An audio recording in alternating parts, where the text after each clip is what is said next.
ओम सर्वे नमः। ओम। प्रिय महानुभावों, सादर नमस्कार।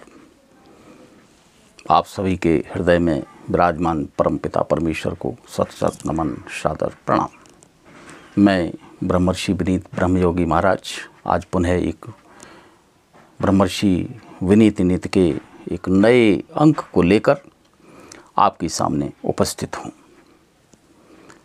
आज का विचार प्रश्न उत्तरों से पैदा होते हैं, रोग दवाओं से पैदा होते हैं और समस्याएं समाधानों से पैदा होती हैं। समस्याओं का सहज समाधान उचित ही है, किंतु किसी एक बड़ी समस्या का सहज से हटकर महज समाधान अनेक व्यवधानों को, अनेक समस्याओं को जन्म देता है। तब हम घर और घाट दोनों से जाते सिर मुड़ाते हैं। विनीत सर्वोत्तम है, समस्याओं को व्यवधान नहीं सोपान जान उन्हीं के साथ आगे बढ़ें। जो कुछ भी यहाँ वर्तन, अनुवर्तन, परिवर्तन, जो कुछ भी, सब कुछ भी दृष्टिगोचर ये वर्तित अनुवर्तित परिवर्तित रूप में उपस्थित हो रहा है, ये सब प्रभु की कृपा है, प्रभु का आदेश है, प्रभु के कारण है, उन्हीं का ये लीला वितान है और सब कुछ उन्हीं के द्वारा होता है। यहाँ ये भी ध्यान रहे कि जो कुछ भी उनके द्वारा प्रकृति में हो रहा है, हमें प्रिय लगे अप्रिय लगे, ये हमारा विषय हो सकता है, हमारी छोटी सोच या हमारी सोच हो सकती है, किंतु उनके द्वारा तो जो कुछ भी होता है वो सभी के लिए कल्याण रूप होता है। तो विनीत सर्वोत्तम है, समस्याओं को व्यवधान नहीं सोपान जान आगे बढ़ें और समस्याओं को समय को सौंप दें। समय बड़ा करामाई होता है, वो कठिन से कठिन समस्या को फूल की तरह हल कर देता है और जीवन में हम कुछ अप्रत्याशित या कठिन कठोर बुरा होने से, घोर अप्रिय होने से हम बच जाते हैं। पूज्यवरों, आज इसी की संक्षेप में व्याख्या करनी है। हर व्यक्ति आदिकाल से ही मनुष्य का स्वभाव है सब कुछ अपने अनुकूल करना।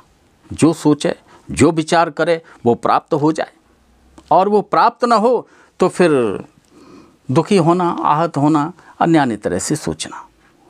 तो हर कार्य को हम अपने अनुसार करना चाहते हैं, अपने अनुरूप करना चाहते हैं, अपने अनुकूल करना चाहते हैं, लेकिन प्राय ये हर समय तो संभव नहीं होता।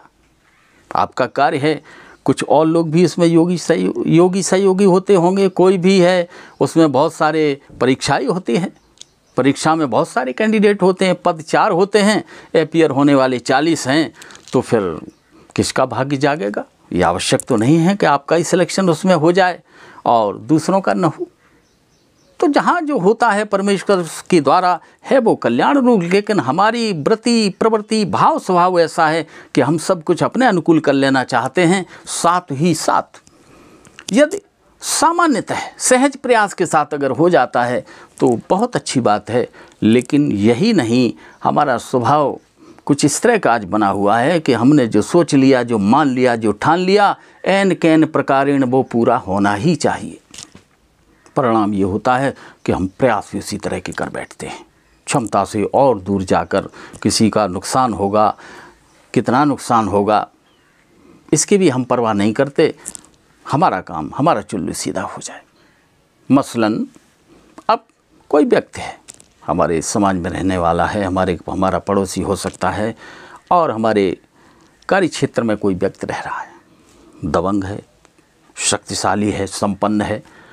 उसके रहते या तो हमारे कार्य हमारे अनुसार पूरे नहीं हो रहे, कहीं न कहीं जिस तरह की हम स्वतंत्रता चाहते हैं वो नहीं हो पा रही, तो ये खटका खटकी मन में पैदा होती है। शक्तिशाली व्यक्ति है, ताकतवर व्यक्ति है, मसल पावर वाला व्यक्ति है।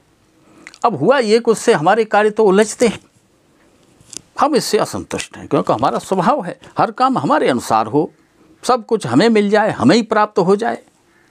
तो अब क्या किया कि सामने वाला जो है शक्ति संपन्न है, ताकतवर है, तो हमने क्या किया, उसके लिए किसी थर्ड पर्सन से अप्रोच किया, उसको हायर किया और उससे कहा कि भाई ये हमारा बड़ा कांटा है, आप तो ऐसे कांटे निकालते रहते हो, इस कांटे को निकाल दो, फिर हम मस्ती से जीवन जीते रहेंगे, जीवन में आनंद आता रहेगा, कोई विरोध प्रतिरोध कुछ होगा नहीं।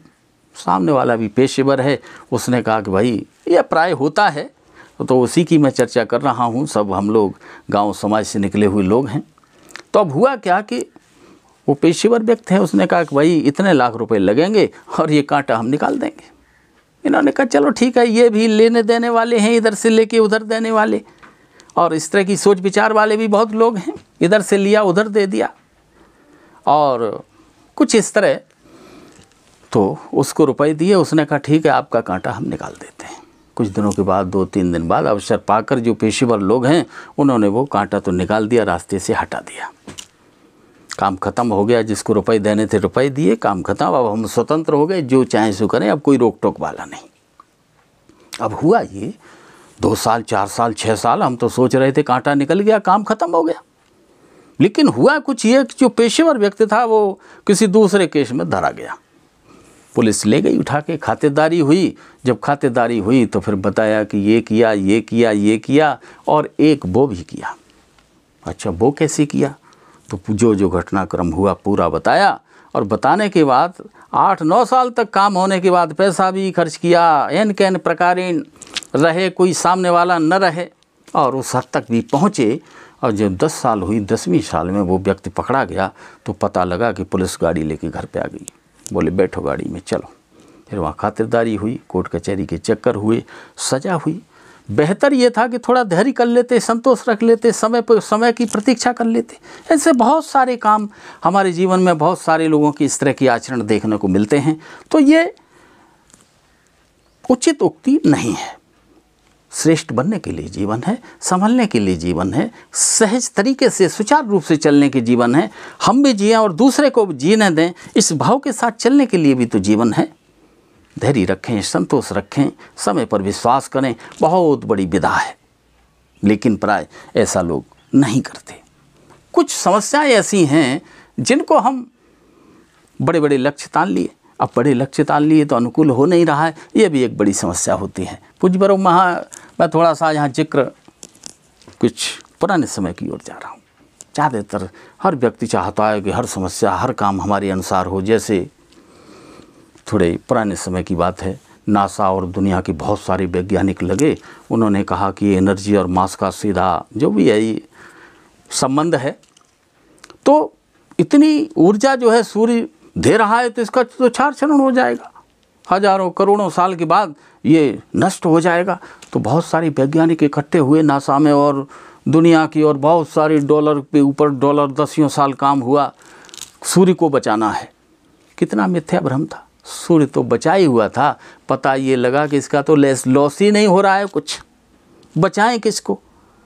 तो 8-10 साल काम करने के बाद पता लगा हाथ में कुछ नहीं लगा। लेकिन हम हैं, हम अगर कलाकारी नहीं जो हम चुप बैठ जाएं। अब समस्या ये हुई कि चलो सूर्य तो बचा हुआ है, अब हम इसको ऐसा करते हैं कि जहाँ चाहें वहाँ रोक लें और जिस डायरेक्शन में जब चाहें उसमें इसको घुमा दें।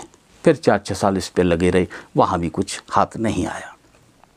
अभी रिसेंटली कुछ हमारी समाधान करने की हमारी प्रवृत्ति बनी हुई है, हर चीज़ का समाधान, अपने अनुरूप समाधान। लेकिन ये सच्चाई नहीं है। इस बृहद विस्तारतम प्रकृति में परमेश्वर का ही सारा खेल है। समाधान और जो कुछ भी है वो सब वहाँ से नियत निर्धारित हैं तो सब कल्याण रूप। लेकिन कई बार हम उसके समाधानों को भी व्यवधान मान लेते हैं, ये हमारी थोड़ी विडंबना है। अभी एक जिक्र करूँगा, अभी एक बड़ी चर्चा थी, ओजोन की लेयर रप्चर हो गई, और बड़े बड़े जिनका सरोकार है वो भी, जिनका नहीं है, क्यों हुई, ऐसे हुई वैसे हुई। कभी ग्लोबल वार्मिंग की बात होती है, कभी किसी की होती है। बोले अब तो 1 डिग्री टेम्परेचर, हर साल 2 डिग्री टेम्परेचर बढ़ेगा। जो ओजोन की लेयर रप्चर हुई थी, आपको शायद पता होगा, वो लगभग अब दोबारा पूरी हो चुकी है या हो गई होगी, मुझे लेटेस्ट अपडेट नहीं है उसका। 3 साल पहले तक ये था कि 2/3 वो जो लेयर रप्चर हुई थी वो पूरी हो गई। इसी तरह की बहुत सारी समस्या, कभी हम ईंधन बचाने चलते हैं, कभी हम जल बचाने चलते हैं। ये विरोधाभासी है जल का, क्योंकि ये मुहिम आजकल चल रही है, लेकिन सच्चाई तो सच्चाई है।